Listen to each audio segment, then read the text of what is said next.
Ça y est, les Spurs ont repris l'avantage dans la série contre les Wolves et ce match 3 a encore été une fois très intéressant. On a vu vraiment deux défenses d'élite, des plans de jeu tactiques qui s'adaptent au fur et à mesure du match et vraiment deux stars qu'on essaye de faire sortir de sa zone de confort avec Victor Wembanyama et Anthony Edwards que les défenses ont essayé de ralentir. Et c'est vrai que c'était important quand même de commencer par là. Des deux côtés du terrain, on a vraiment deux défenses d'élite. Deux défenses qui arrivent vraiment à ralentir le jeu des deux équipes. On regarde d'ailleurs sur ce début de match, on voit qu'Anthony Edwards ne commence pas avec le ballon. Là où le match 2, il a eu beaucoup plus le ballon dans les mains. Sur ce Game 3, il reçoit le ballon finalement que dans un deuxième temps, quand l'action a déjà commencé. Vous voyez qu'il reste maintenant déjà que 7 secondes sur l'horloge des 24 et il ne va même pas réussir à toucher le ballon sur cette première possession. Il y a vraiment eu cette volonté de le ralentir le plus possible et des deux côtés, on a vraiment eu des défenses d'élite avec une très bonne protection de cercle des deux côtés et ça a créé du coup beaucoup de transitions. C'est vrai que du côté de Minnesota, on a aussi réussi un petit peu à ralentir Wembanyama par certains moments. Ici, c'est intéressant, on voit que c'est Anthony Edwards qui défend sur lui avec Rudy Gobert qui est plutôt sur Stephen Castle. C'est des choses qu'on n'a pas vues tout le long du match, mais entre guillemets, les Timberwolves ont essayé plusieurs choses pour ralentir Wembanyama. Mais le fait est qu'il a marqué quand même 39 points sur tout le match. On va regarder un petit peu en détail d'ailleurs comment les Spurs ont réussi à le libérer. Mais vraiment des deux côtés sur ce match 3 et dans cette série en général, on a vraiment deux défenses d'élite qui font un très bon travail pour gêner le plus les stars adverses. Ah, cette possession, elle dure vraiment toutes les 24 secondes et vous voyez que les rotations sont bien faites. Une fois que les décalages est fait, tout le monde vient compenser pour éviter de laisser un tir ouvert et il y a un travail constant de changer les signatures défensives et les assignements pour pouvoir justement éviter de laisser un tir ouvert. La rotation a été faite ici par Carter Bryant après qu'Harrison Barnes soit venu sur Dosunmu, après que Dylan Harper ait couvert dans le corner opposé. Il y a vraiment une vraie chorégraphie défensive qui est mise en place pour forcer des tirs compliqués. Je profite de cette vidéo aussi pour mettre en avant l'article qui a été écrit par Baptiste hier sur Jalen Brunson que vous pouvez retrouver sur notre Substack. Donc n'hésitez pas à partager cet article, partager aussi cette vidéo et nous on va regarder comment les Spurs ont réussi à libérer Wembanyama. Et on retrouve de plus en plus ces actions où il commence justement sans ballon en venant poser un écran loin du ballon, ici dans le corner, ce qui va libérer Devin Vassell du marquage de Mike Conley, forcer une aide de Rudy Gobert et du coup libérer Wembanyama au cercle grâce à son avantage de taille. Et c'est vrai qu'ils arrivent très bien à profiter de sa taille et de ses écrans sur ce début de série. Ici, il pose un écran sur Julius Randle qui défend Stephen Castle. Ça force encore une fois Rudy Gobert à venir aider sur le ballon. Et vous voyez que ça libère totalement la zone autour du panier.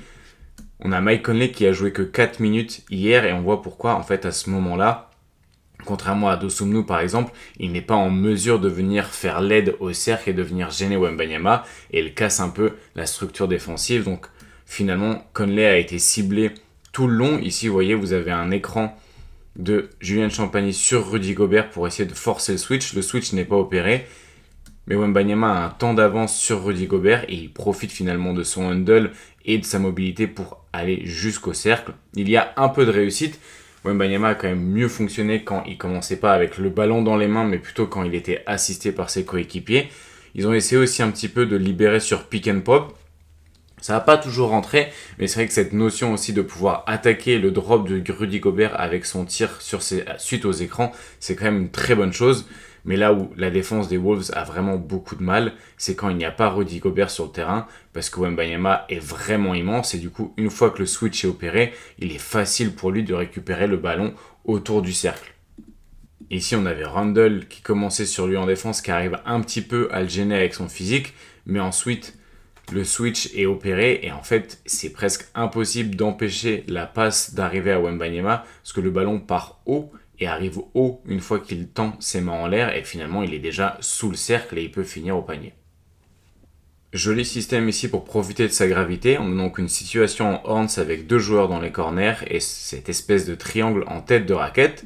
Le ballon va aller à Stephen Castle et Devin Vassell va venir poser un écran dans le dos de Rudy Gobert pour qu'il y ait une coupe de Wembanyama. Et ça, en fait, ce mouvement-là Il y a beaucoup du coup de gravité autour de Wembanyama qui attire carrément 3 joueurs autour de lui, ce qui permet de donner un temps d'avance à Devin Vassell à la réception du ballon et qui lui permet ensuite d'aller jusqu'au dunk. Donc c'est intéressant de voir que par sa gravité, Wembanyama peut aussi libérer des espaces pour ses coéquipiers et c'est pas seulement ses coéquipiers qui arrivent à le libérer avec des écrans ou des passes bien faites. On retrouve ici encore une fois un écran sur Rudy Gobert avec Wembanyama qui porte le ballon. C'est vraiment ces situations de pick and roll inversé qui fonctionnent très bien. C'est parce que ici, vous voyez, Rudy Gobert a beaucoup de mal à traverser l'écran de Keldon Johnson et ça donne énormément d'avance à Wembanyama lorsqu'il arrive sur son drive. Ça a été intéressant de voir à quel point Wembanyama était prêt à driver sur ce match. Encore une fois, ici, il va attaquer Rudy Gobert en 1 contre 1. Il va le prendre un peu de vitesse. Peut-être une surréaction ici de Julius Randle qui vient en aide sur Rudy Gobert. Et ça libère Dylan Harper au cercle. Belle passe de Wembanyama ici qui a bien lu l'action. Et vraiment, il a attaqué beaucoup Rudy Gobert en 1 contre 1. Alors, il y a un peu de réussite. Mais c'est vrai que le volume de drive de Wembanyama a donné pas mal d'actions intéressantes pour les Spurs et puis aussi une vraie réussite au tir, toujours en utilisant les écrans. Ici, un nouvel écran, cette fois de Stephen Castle pour gêner Rudy Gobert, un flare screen, et donc au moment de la réception du ballon, il est dans une bonne position pour prendre son tir à 3 points et il a un temps d'avance sur Rudy Gobert. En défense, de l'autre côté, les Spurs ont dû faire face au dilemme Edwards. On l'a vu au match 2, il est assez difficile de le défendre en 1 contre 1. C'est vrai qu'il est mieux de venir à 2 parce qu'il arrive à driver quasiment de manière illimitée s'il n'est pas arrêté. Et du coup, ça a donné des situations assez intéressantes. Déjà, par exemple, comme ici, où il commence sans le ballon dans les mains pour essayer d'avoir un petit temps d'avance justement à la réception pour pouvoir avoir un peu d'espace pour tirer.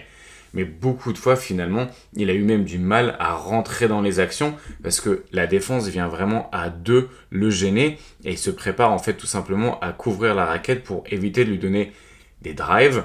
Alors, quand il arrivait à trouver un shooter à une passe du ballon, ça pouvait fonctionner. Le problème, c'est qu'il n'y a pas toujours de très bons shooters autour de lui à mettre. Et vous voyez vraiment la défense vient à plusieurs, quitte à laisser les tireurs ouverts, tout simplement pour éviter qu'il arrive à avoir des bons drives. Donc, si Naz Reid et McDaniels rentrent leurs 3 points, ça fonctionne. Mais ça limite quand même son drive et ça aussi met beaucoup plus d'influence et de responsabilité à ces joueurs-là. Vous voyez, là, c'est une action assez intéressante parce qu'ils arrivent à toucher Anthony Edwards, qui est déjà assez proche du panier et qui en plus est défendu par un seul joueur. Et ça, c'est peut-être des actions qu'ils vont devoir faire plus régulièrement pour pouvoir le mettre plus en rythme et pour éviter en fait qu'il touche le ballon trop loin du panier. Ici, situation de pick and roll et vous voyez encore une fois, on a presque 3 joueurs qui sont concentrés sur lui. Même De'Aaron Fox ici ne fait pas du tout attention aux joueurs qui sont dans son dos. Le but est vraiment de limiter le plus possible Edwards et de le forcer en fait à faire des passes compliquées comme ici.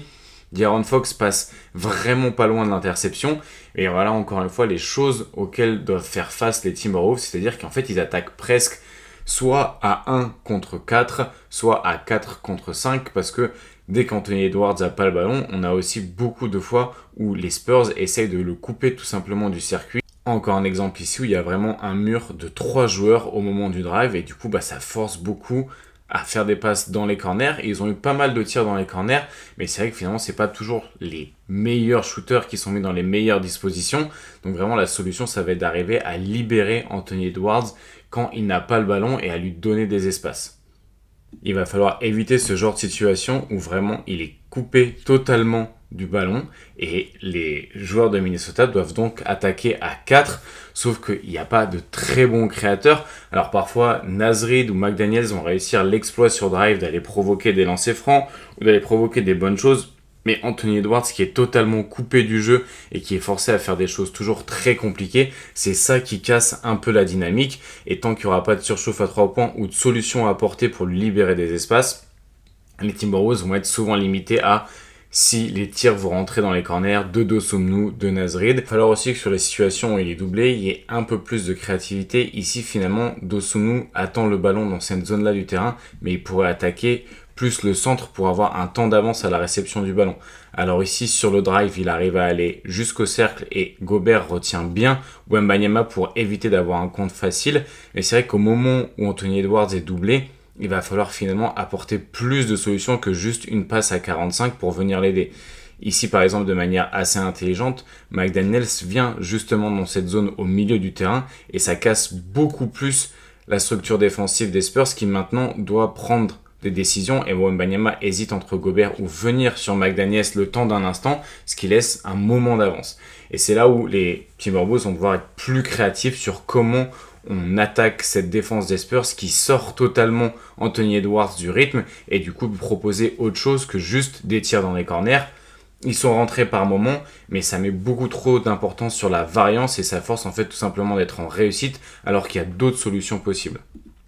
Assez intéressant aussi par exemple d'utiliser McDaniels qui est ici défendu par Wembanyama comme poseur d'écran pour ajouter un peu plus de mouvement. Ici Wembanyama et Castle se concentrent sur Anthony Edwards, du coup à la réception du ballon, McDaniels a un petit temps d'avance et ça fait la différence. Puis il y a aussi des petits bonus que j'ai trouvé intéressants sur ce match, notamment il y a Stephen Castle qui a réalisé un très bon match au playmaking. Je me dis que c'est intéressant un petit peu de regarder qu'est-ce que ça avait changé justement qui débloque un petit peu son passing et son drive. Ici déjà on remarque que Wembanyama est à l'opposé, que c'est Julius Randle qui est le protecteur de cercle, du coup ça facilite le drive. Et Julian Champagny en poseur d'écran, c'est très intéressant pour offrir des décalages à Stephen Castle. Ici il arrive à aller jusqu'au drive. C'est vrai que son handle et même sa corpulence lui permet d'avoir vraiment des bons espaces et son passing a vraiment progressé encore. Regardez ici, il fait la passe à une main pour Devin Vassell dans le corner opposé, qui a donc un temps d'avance à la réception du ballon. Et ça, d'avoir un meneur créateur comme ça de telle taille, c'est vraiment très intéressant autour de Wembanyama. Il fait des super lectures. Ici, vous voyez, après le pick and roll, la défense est vraiment projetée sur la raquette pour empêcher le lob et le alley-oop de Wembanyama. Et il va réussir à trouver Julian Champagny dans le corner opposé. Donc ça, c'est vraiment très fort. Champagny en poseur d'écran aussi, c'est vraiment très intéressant ici. On voit que d'avoir en fait des petits qui posent des écrans à d'autres petits, ça peut quand même créer des décalages et ils peuvent même jouer en pick and pop. Ça, assez intéressant l'utilisation des arrières. L'autre aspect assez tactique intéressant, c'était la bataille des possessions. Minnesota n'a pas perdu trop de ballons et a dominé le rebond offensif. Et c'est ça qui leur a permis de rester dans le match, parce qu'en fait, ils ont eu beaucoup plus de possessions que les Spurs, et du coup, ça crée une certaine différence qui permet en fait de compenser le manque d'efficacité qu'ils vont avoir. Alors peut-être que les Spurs vont devoir être encore plus agressifs sur les rebonds offensifs pour punir justement peut-être cette faiblesse de San Antonio qui, à des moments où, notamment quand il n'y a pas Luke Kornet sur le terrain, n'a pas toujours une très bonne structure au rebond défensif. Aussi le fait d'être très agressif finalement sur les porteurs de balles et d'avoir Wembanyama parfois qui défend les extérieurs, ça casse un petit peu cette structure au rebond et cette manière de faire du box-out. Et puis il faut bien dire qu'il y a des grands Golgoth du côté du Minnesota avec Randle, avec Gobert, avec McDaniels et avec Naz Reid. Du coup il est parfois difficile de protéger le rebond. Donc elle est peut-être là la chance de Minnesota, profiter des décalages qui sont faits par les prises à deux des Spurs pour continuer à attaquer le plus possible le rebond offensif et s'offrir de nouvelles situations et des possessions en plus. Voilà, moi je vous remercie d'avoir regardé cette vidéo, j'espère que ça vous a plu et puis je vous dis à très bientôt pour une nouvelle analyse.